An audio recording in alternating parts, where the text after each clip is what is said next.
I now see life not as a collection of good things and bad things that I do. It is just literally my opportunity to get to know the God who loves me. And it's my opportunity to accept him or to reject him. For the groomsmen.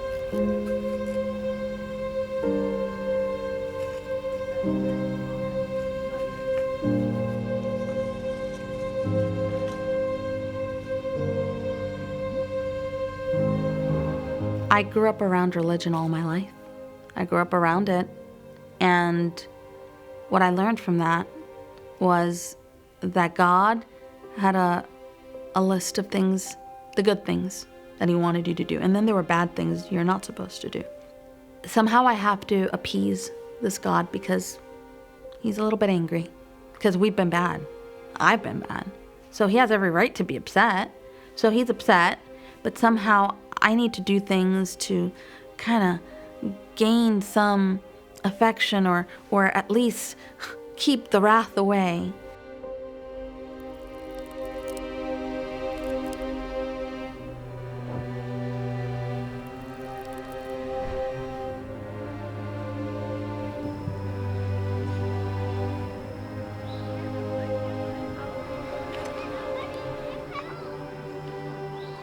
When I was a little girl, my dad would get frustrated with me because I would put my shoes on the opposite feet.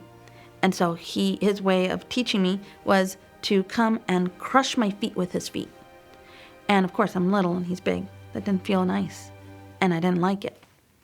So my view of God was related to my father in that way. Distant and didn't really love me very much, wasn't really kind, and when I made mistakes, he made me pay for them. And this is part of the reason why I stayed in that really rotten relationship. I thought I deserved that. I did something bad. Well, I'm getting what I deserve. My view of God was stern. It was aloof. Someone who was not really connected with me. But I had to appease him. I want to go to heaven. I don't want to be lost. And that was completely missing all throughout my life and adult life. I went to church. I did the things. But I didn't know God. I didn't know him for who he is.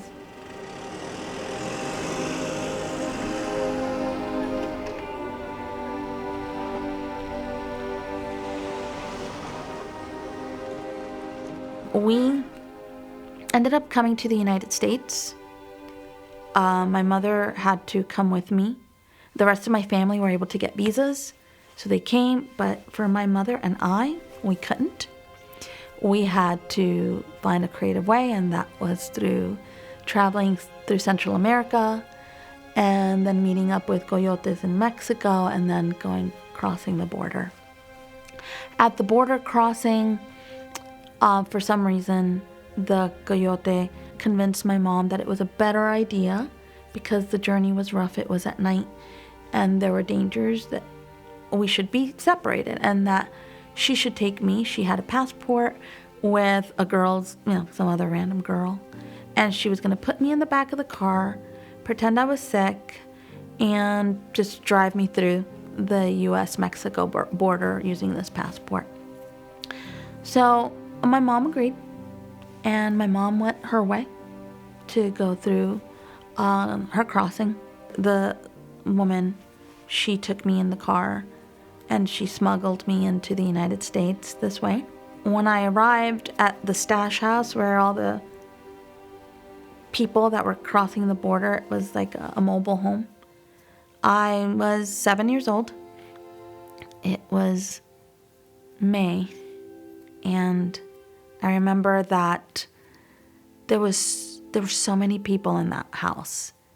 You couldn't even walk without moving around the people. There was no space.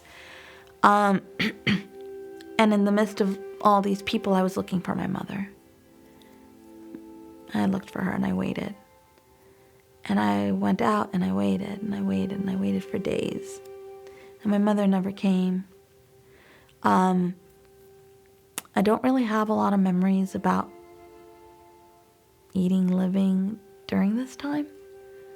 The only memory that is so etched in my memory is the absolute terror that I was alone and that I didn't know where my mother was, what had happened to her. This nagging feeling that no one wanted me. Here I was, and now I didn't have anywhere to go. I was a child. There was not a familiar face there.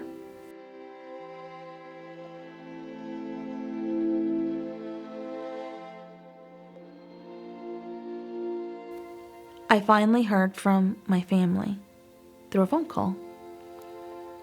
The Coyotes had arranged to call my family in the States because they had gotten here beforehand. And when they contacted them, they had me talk to them. I was happy because I could talk to my grandmother. And she tried to calm me. She said, it's going to be okay. You're going to come home. We're going to figure out a way to get you. I thought that the Coyotes were being nice. But really, now I understand that it was part of an agreement. They had to let my family know I was alive and that I was okay. And that way they could negotiate the price for my ransom because I was now kidnapped by the Coyotes. The Coyotes were going to make money one way or the other from me. And if my family wasn't able to come up with the money to ransom me, then I was going to be sold into something. My little mind didn't understand what that something was. But I knew that little children came into that building, into that mobile home, and I knew that they were moved through. They were cycled through. And I knew that they weren't going to happy places, some of them.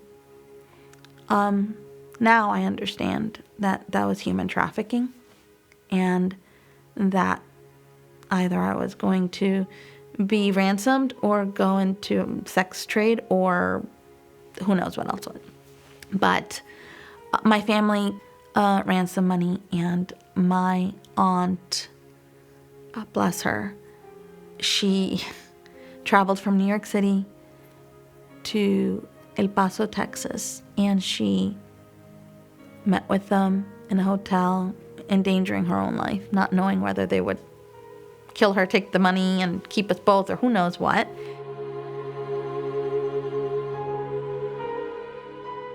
They did their exchange, and I was reunited with family. But I still didn't know anything about my mom. I thought the worst, and no one was really saying anything to me. I didn't know if my mom had chosen to abandon me, or if she had been hurt. I finally had someone tell me, sometime later, your mom is coming. I didn't know at the time that my mom had been caught at the border by U.S. officials and that she had been detained.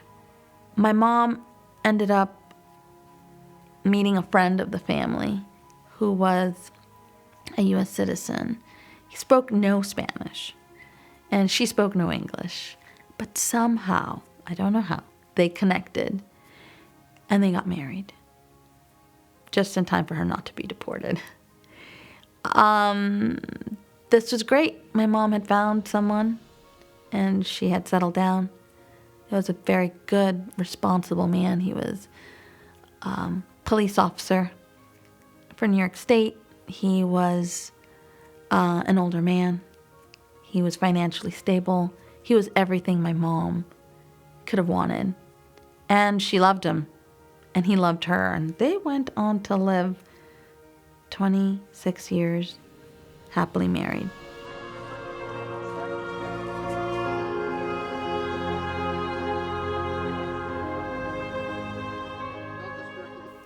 He was really great, solid guy, but he had no children.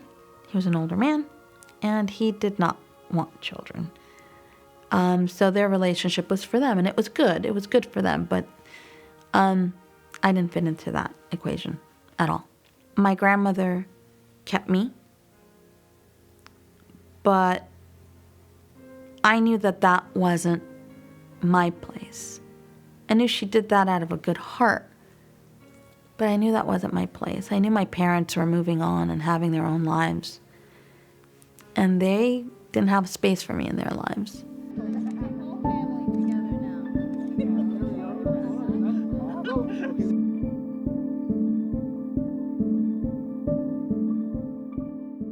I quickly became very sad and depressed during that time.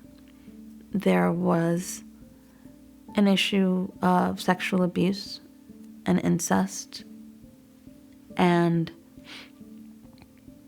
it made me more confused. It made me feel really worthless. And it somehow made me attach who I was to sexuality. And somehow there was a link that happened there. And in retrospect, I can see why I would look for meaning and connection through sex at such a young age. Because I didn't know maybe any other way that someone would want to connect with me.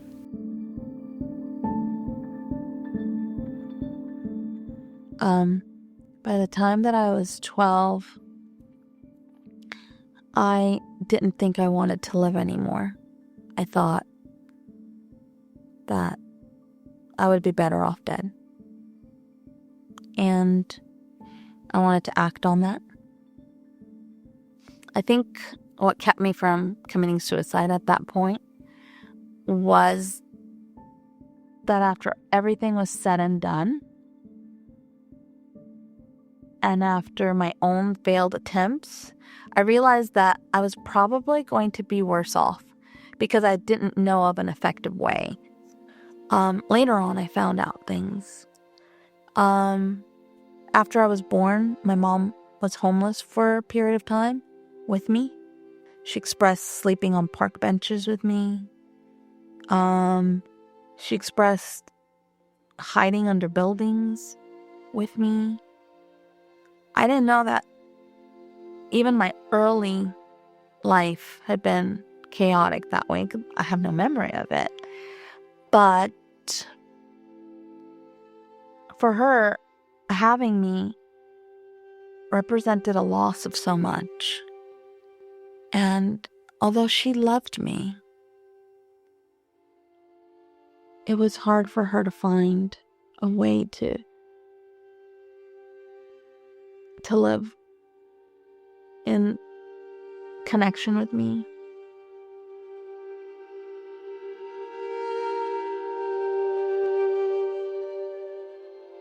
January of 2019, my mother was diagnosed with an aggressive form of breast cancer.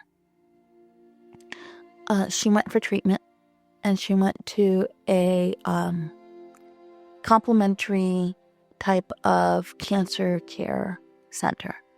So she decided to go and do this along with her conventional treatments. And it just so happened that that place was 15 minutes from my home. And she was getting a lot of information about how to take care of her body. You know, the right things to eat, the bad things you don't want to eat, the way that lifestyle plays into sickness, disease, and her cancer. One of the things that they did there was that they also targeted the mind connection, the body and the mind together. They really targeted that. Since she was 15 minutes away, I would try and sneak and go there for their lunch or whatever. And I went on an occasion and I heard a lecture that changed my life.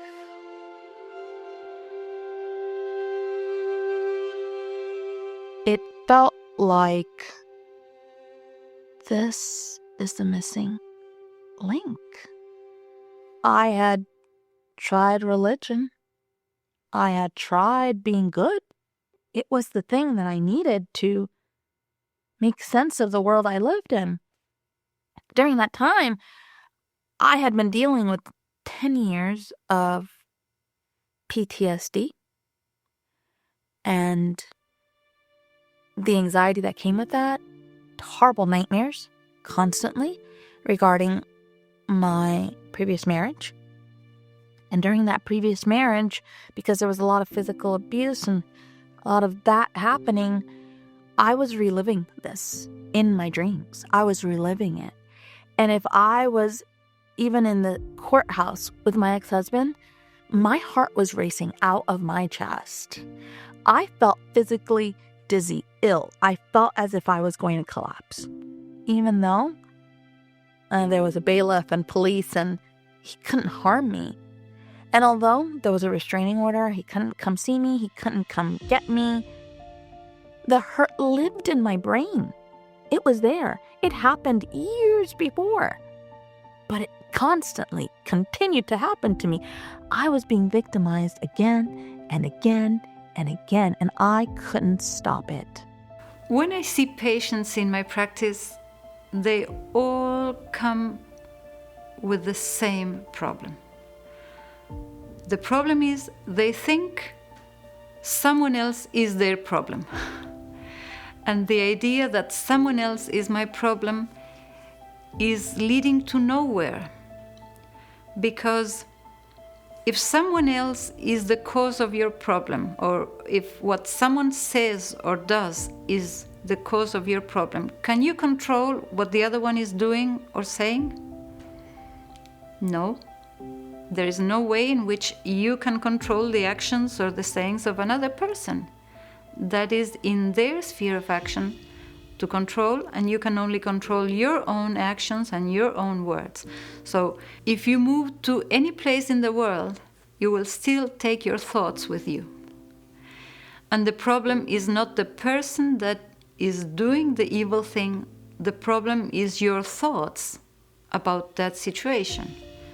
So if you realize you go wherever you go with your thoughts, and that is still a problem. And we see this very clearly with people who are nowadays depressed for something that somebody who has already maybe died or passed away 10 years ago, and the person is still depressed today because this person thinks that what the other did 10 years ago is the cause of his problems. It is always what I think what will bring me into problems. And this is very good news, because then the others I cannot change. But if the problem is my interpretation of what he does, then that is in my sphere of action, and I can change that. That means my problem can be solved. It was me. Not on purpose, but it was the way that I processed what had happened, and it's very normal, and I don't blame myself for that. It was a very normal response. I have had the privilege of working with many individuals that have dealt with significant traumas from the past. Those traumas might be in the form of physical abuse, they might be in the forms of abandonment and rejection, they might be in the forms of sexual abuse or rape or infidelity and so on. There are all sorts of things that happen in the life. And these are very difficult things to deal with, for sure. Very difficult. And that difficulty does not mean that they're insurmountable. From our human perspective, yes, they're insurmountable. We can't get over it. What I tell individuals is that victimhood is not what happens to you. Victimhood is what you think about what happens to you. So it's how you perceive the event, because the event can come and the event can go and the event can have been gone for 50 years, but the event still lives on, but it doesn't live on in its actual existence. It lives on in my thoughts It lives on and how I perceive that event and how I perceive that event affecting me, right? So how can an individual who has been through such traumatic things come to freedom from those things? And there's only one place and there's only one way. I was like, okay, I need to learn more. This is going to be my life's mission, because if it's this powerful, I need to know everything about it. And I went on a quest. So now what I want to tell the individual, and as I'm discussing with them, is you didn't do this on purpose. There's no guilt for doing this and so on, but there's something that's wrong and it's in your life, and let's look for it and see if it can be fixed. So you don't have to continue under this condition, any longer. And, so that there can be healing, there can be relief, because you can't fix a problem by just addressing the effect. You have to fix a problem by addressing the cause of the effect. And 90% of the time, you're going to find a cause to the effect being in the body. You're going to find the cause up here in the mind. And so it makes sense that you at least take that into consideration, if not focus on that. Why do individuals do this? First of all, we're born with a condition. We're conceived with a condition that we have inherited from our parents. And it's not a physical condition, but it has physical effects. It's a spiritual condition that then has physical effects. And that spiritual condition is our human nature as we understand it now, right? And I got it from my mom and my dad, and they got it from their parents, and they got it from their parents, and so on and so forth. And that human nature has an inherent problem to it, and that problem is that I, who am just a creature, believe that I am a creator. I can only pass something along, but I think that I produce it myself. And in thinking that I'm a creator, that I'm a producer, now I think that things come from myself. I think that I am my own. I think that love is, I'm giving something from myself, but now I do so with an expectation of receiving something in return. I think that I'm the owner, and therefore now I can lose things that are my own, and I can be at personal loss. I think that others owe me respect and honor and love and so on, and when they don't, I'm a judge, and so I judge them, and I hold them accountable for not loving me and respecting me and understanding me and so on, and I judge myself, and so then I have guilt and self-condemnation and so on. And am I doing that because I want to? Am I doing that because I like it? No. I'm doing that because I can't help it. That's just my automatic. It is interesting to realize that as human beings, the root of all the problems that we have is within ourselves.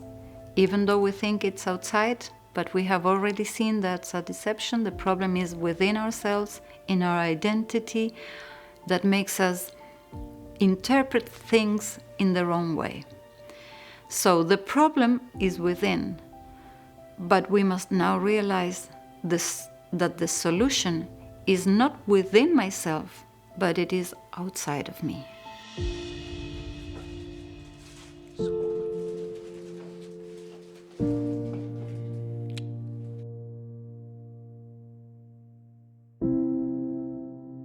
The analogy I like to use is the analogy of a prison. Imagine somebody is born in prison. Are they guilty for that? Well, the answer is no. Imagine that they grew up in prison. Are they guilty for that? No. Then they become an adult in prison. Are they guilty for that? No. They may become an older adult in prison. Are they guilty for that? No. Especially if the condition of the prison is that anybody that's in the prison, they have a life sentence with no hope of parole, right? No hope of going free. Well, then there's no guilt for being in prison. Does a prisoner have choices? Well, the answer is yes. But where does a prisoner have choices? A prisoner only has choices inside the prison. A prisoner has no choices outside of the prison. And that's a problem, because free choices exist outside of the prison, and captive choices exist inside the prison. So what kind of choices does the individual have access to? Only captive choices, right? They only have access to captive choices. Yes, choice is still there, but it's limited. It's captive. Now, when an individual is born in prison, they don't know that they're in prison. That's just what you know. And so it takes time for an individual to grow up, to be in prison, which is familiar, because that's all you've known, all you've seen, and so on. And to then begin to try this door and try that door and try that window and try that thing and try whatever. And you realize, oh, I can't get out of that one. No, I can't get out of that one. No, I can't get out of that one. Oh, I can't get out of that one. I can't get out of that one. And you start getting a growing realization that, hang on, maybe I'm not free. And if you thought you were free, and now you're starting to get the idea that you're maybe not free, now you start trying more exits, more things that you're trying to get out. And each one you try, you realize you can't get out of, and now there's an anxiety that's building up, and you're going, oh man, what? I'm actually in prison, right? Well, welcome to the reality of most humanity. We're born in this condition. We don't realize that we're captive. We think we have free choices when we only have access to captive choices, and it takes time for us to struggle with this addiction and fail again and fail again and fail again and fail again, and then maybe switch to another addiction and then fail here and fail here and fail here and fail here, and have a relationship that falls apart here, and not be able to control myself in this situation, and not be able to control how much I eat here and what I eat there, and when I get to sleep here, and so on and so forth. And I see all of these behaviors in my life that are just falling to pieces, and I can't hold it together. And if I have enough of that, I might actually come to the conclusion, I can't do it. I can't do it. I can't. I'm stuck. Well, it might seem that that's a bad place to come to, but that's actually a good place to come to. It's a good place to come to. Because you can never go out of this prison if you think you're free. You can only begin the process of getting out of this prison if you understand you're a prisoner. So, how does that work? What's the way out? Well, if you're a prisoner in a prison and you have a life sentence with no chance of parole, the only way that you can get out is if somebody with sufficient authority, president, governor, whoever it is, offers you a pardon. And now, as the prisoner, you are offered something that gives you a choice where you had no choice before. Now, you may ask the question, well, why do they need a pardon if they're in, prison and they were born there and they're not guilty for, or, whatever that they have done? But there's also another aspect to it, and that is that when you're born in this kind of prison, you make prisoner choices, and you end up behaving like a prisoner. What you don't want is a prisoner with prisoner behavior being released into the public. Because a prisoner with prisoner behavior released back into a free society is then going to continue to perpetuate or perpetrate the evils of how a prisoner acts, right? And so this kind of prison is not a prison of crime. It's a prison of sin. It's not a prison of actions. It's a prison of intentions or motivations. It's not a prison, for example, of murder. It's a prison of hatred. It's not a prison of rape. it's a prison of lust. It's not a prison of theft, it's a prison of greed. It's not a prison of forgery, it's a prison of dishonesty. And so an individual is not in this prison because so much that they have committed an act, but that they have the motivation. So the process of setting an individual free from this prison must be a process that sets the individual free from any motivation that causes them to do any harm in any way. And that process takes time. But it begins with the offer of pardon. Now, you could reject it, sure, or you could accept it. Why would you reject it? Well, because prison is everything you know. Everyone that you know is in prison. It's familiar. Freedom, you've heard about it, but you've never experienced it, and so there's unfamiliarity that's there, and that can be uncomfortable. And some people will choose familiar over unfamiliar, even though familiar is problematic, when unfamiliar could be very beautiful, right? And so an individual has to come to a point where they're so disgusted with the prison that they're in that they're willing to face the uncertainty of leaving it and going into something that they're not aware of, and a process that they haven't been through before. And so the officer might have brought you the letter, you read the letter, you accept it. The moment you accept that pardon, you are considered a free person. Just like a chaplain or a guard in the prison. They might be in the prison, but they have every right to go free. And now you have a right to go free. But the process is a process. And so the officer says, come, follow me, we're going this way. Well, if you sit there and you say, well, I'm not going anywhere, well, guess what? You're not going free. You'll find out you're still a prisoner.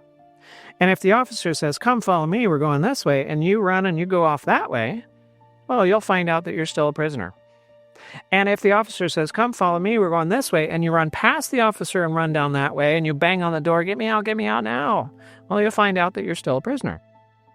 Anytime you try to get out on your own, anytime you try any of the old ways that you tried to get out, anytime you take over the process of setting you free, you'll find out you're still a prisoner.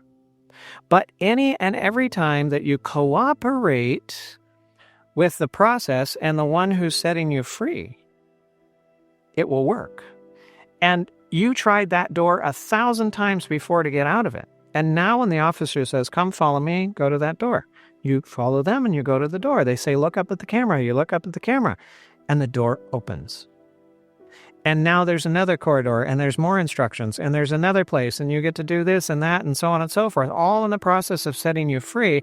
And at the end of that process, when you step foot out of that prison, you have no more hatred. You have no more lust. You have no more disrespect. You have no more dishonesty. You have no more any of those things that would cause you to then act in a way that would be harmful towards others.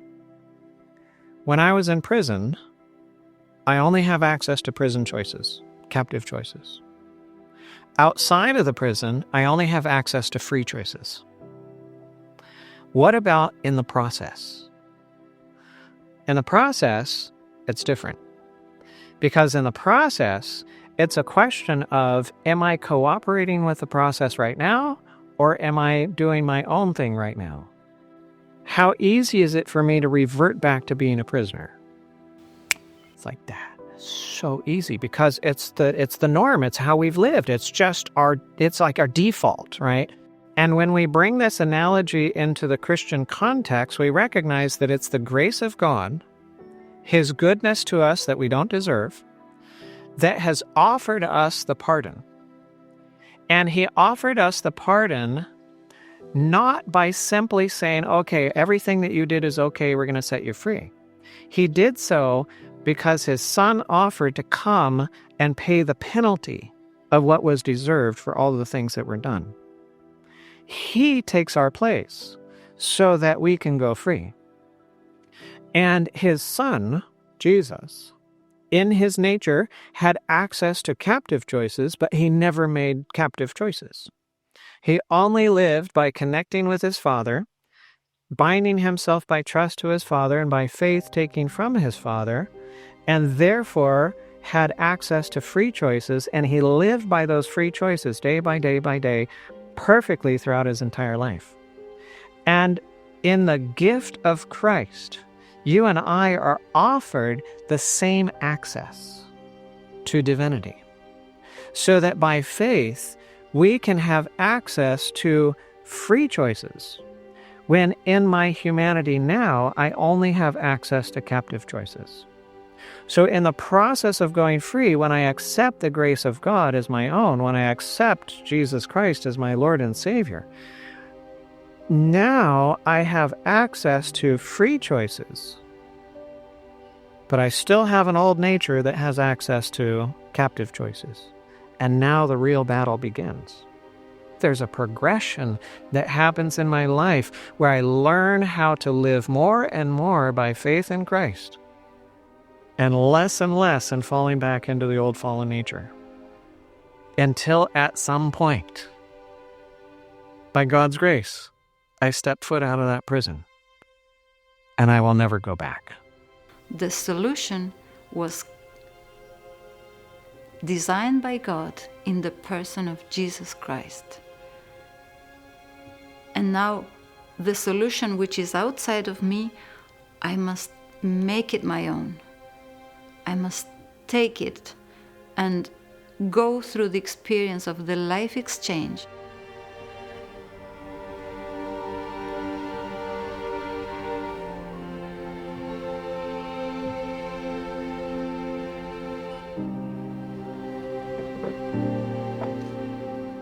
I heard this doctor who is a psychiatrist, and I heard her speaking about the mind. And she brought up a really wonderful concept. If I'm not my own, and if the things that happen to me, the Bible says that whatsoever you do to the least of these, you have done it unto me. That's what Jesus said. So what happened to me, it happened to Jesus. And if that was him, I don't have to be the owner of the hurt. I was there physically, yes. Yes, it occurred to my body. It happened and it hurt. But what I chose to do with that from that point forth, that was the difference. I could hold on to the hurt and make it my responsibility to manage, or I could let Christ be the one that manages it. And all of a sudden, I looked at my two options and I'm like, oh, I've tried this way. It doesn't work. And the one place where people can be free is the cross. And the one way that they can be free is by faith. So how does that work? What Jesus did at the cross is he took your life. He took everything that you have been through, everything you have thought, everything you have said, everything that you have done.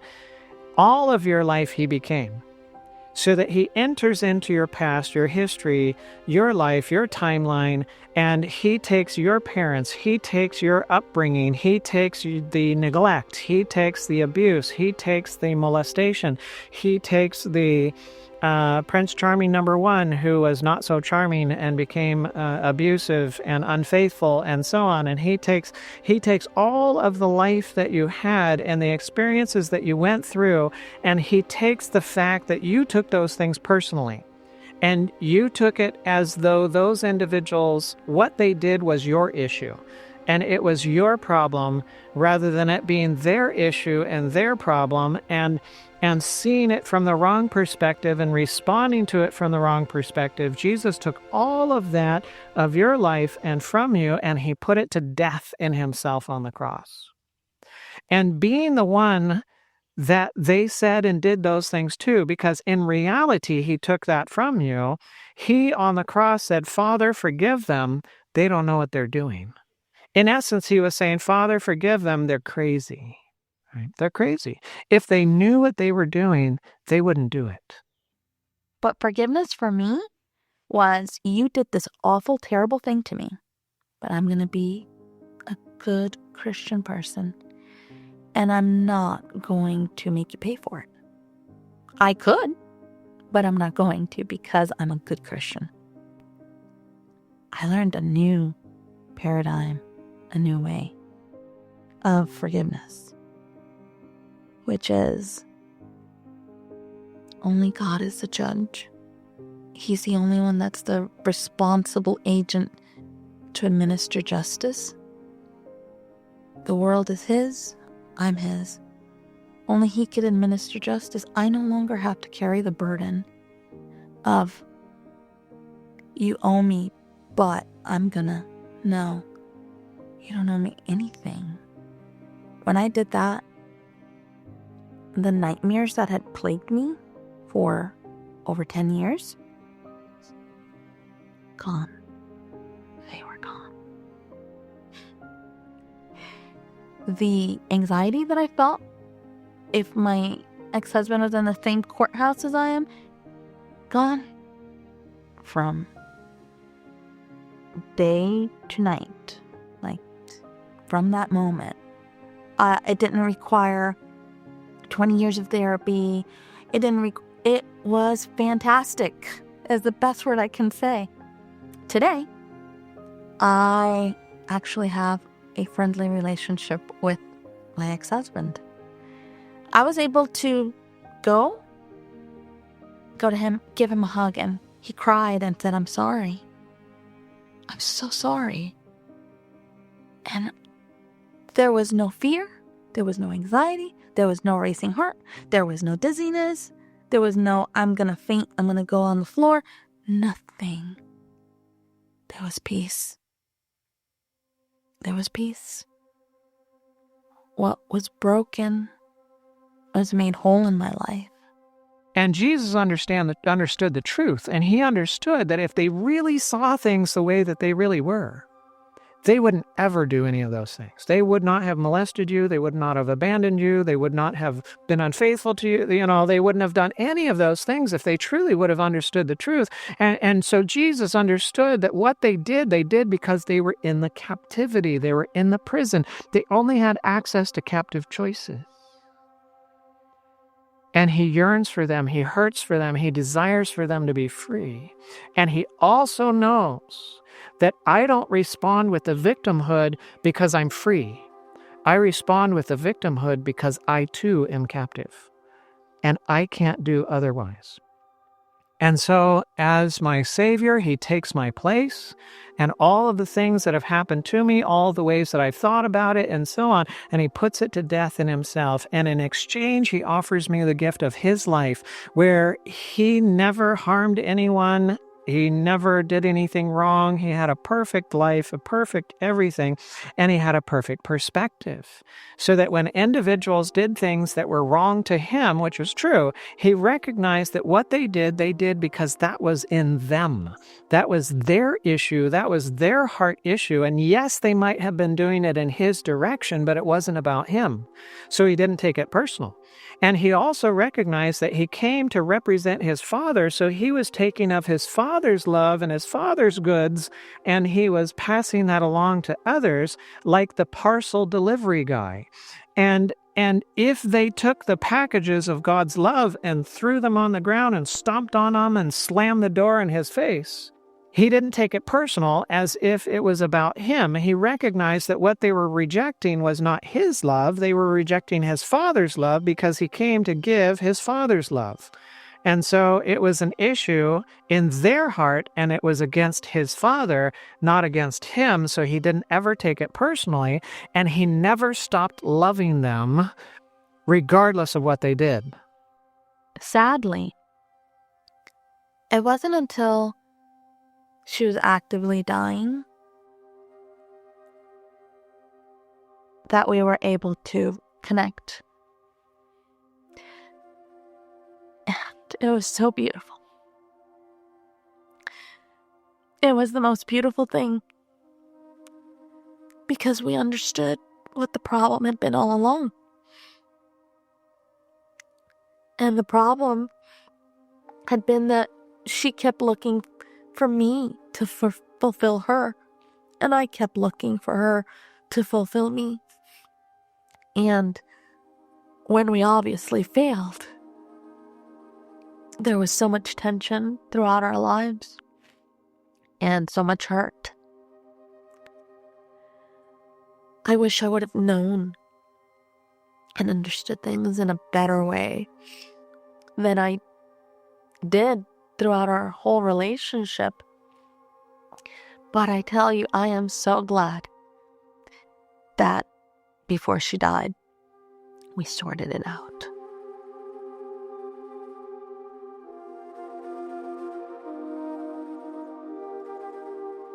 Now I have an image of God that is someone who is wooing me, who wants to win my affection, who is tender. And I didn't have that before. And when I talk about him or to him, I say Abba, because he's my father and he loves me. And a father, when a child makes mistakes, he's not there to crush him. And he's told me, I'm not here to crush your feet.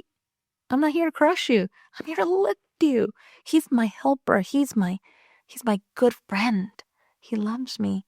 And all of the needs for intimacy that I was looking for in sex, I learned that I can have deep intimacy with him. And that's the connection that I was craving. And when that connection was filled, when I take from him, I'm fine. I'm good.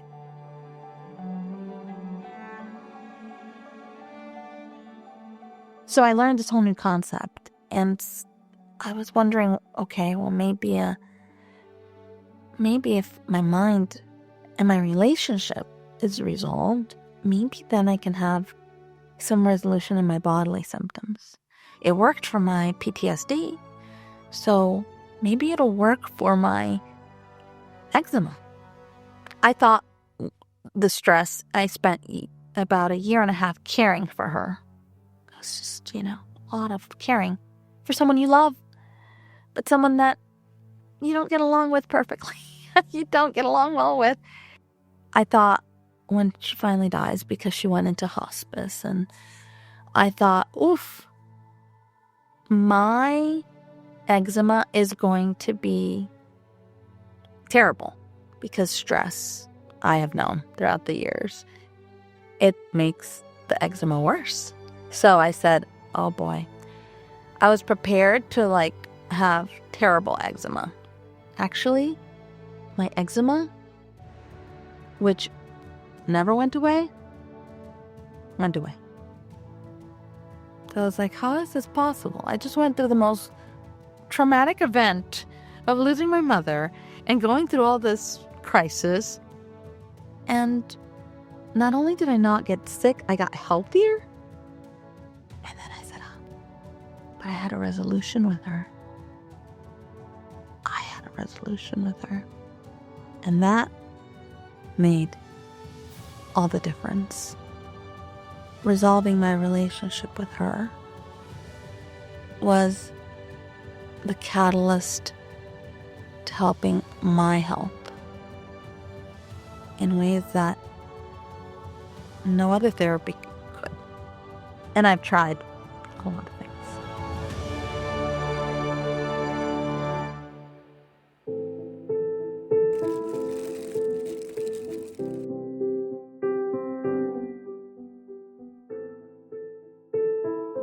I used to spend a lot of time daydreaming about what I would do differently in my life and how it would be wonderful if I only would have made this choice instead of this choice.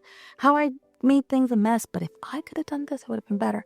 What I could change, or how I would do it, or how I would make my parents. And you know what? I wouldn't change anything, because that is what I needed to be where I am. How would I know what to change? Now I know I don't know anything. I learned that I don't know anything. And I learned that he knows everything. If I were to go back in time and fix something, I'd only probably make it worse.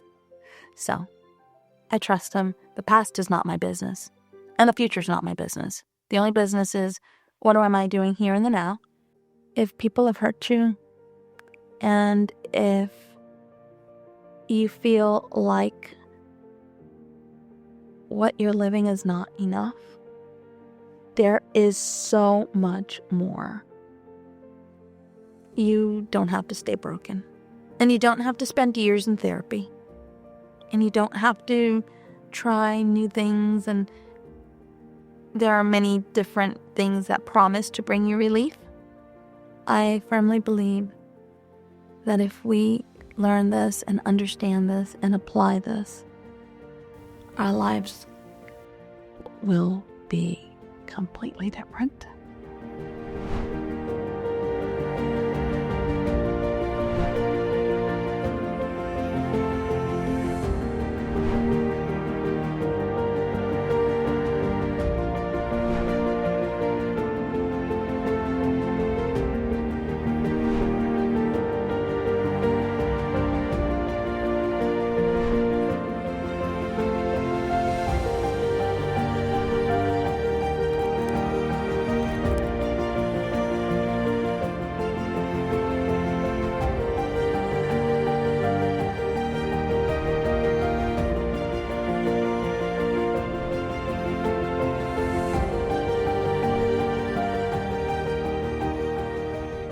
Josh, I love you so much.